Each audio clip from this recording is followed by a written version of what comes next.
አካታች ብሔራዊ የውይይት መድረክ እናካሂዳለን።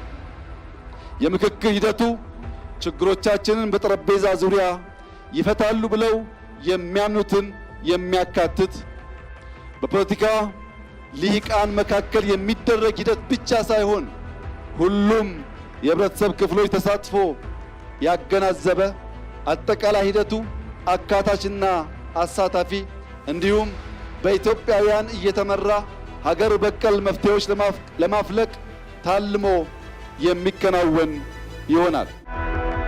ምክክር ነጥብ ማስጣያ ነው ብለን አናምንም። እኛ ከምክክር ምን አተርፋለሁ ተብሎ አይገባም።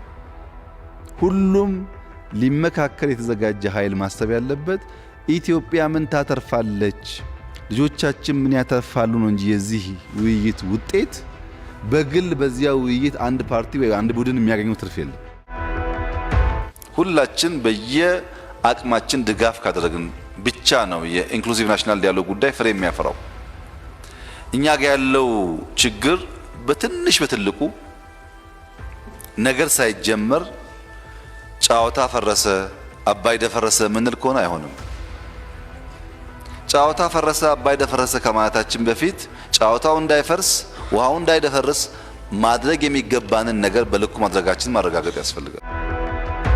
በዚህ ምክክር ውስጥ ዘላለማዊ አብሮነትን፣ ለልጆቻችን መልካም ሀገርን፣ የተሻለና የሚበጅ ሐሳብን ይዘን ኢትዮጵያ የጸናች ኢትዮጵያ ለልጆቿ ኩራት የሆነች ተስፋ ያለባት ምድር ለማድረግ እንድንችል ምክክሩ በእጅጉ ያስፈልጋል።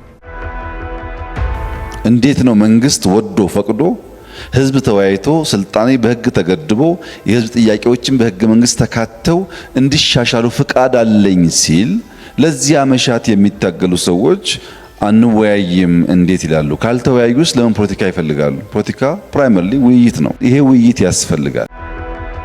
በደንብ እንወያያለን። ጠቃሚ ሀሳቦች ይመጣሉ። እነሱም ኮሚሽኑ አቀናብሮ ለኛ ያቀርብልናል። እኛ ትምህርት እንወስድበታለን፣ እንወያይበታለን። ሊሻሻል የሚገቡ ጉዳዮች እናሻሽላለን። ተሰብስበን አጨብጭበን እናጸድቃለን። ምንም አይፈትም።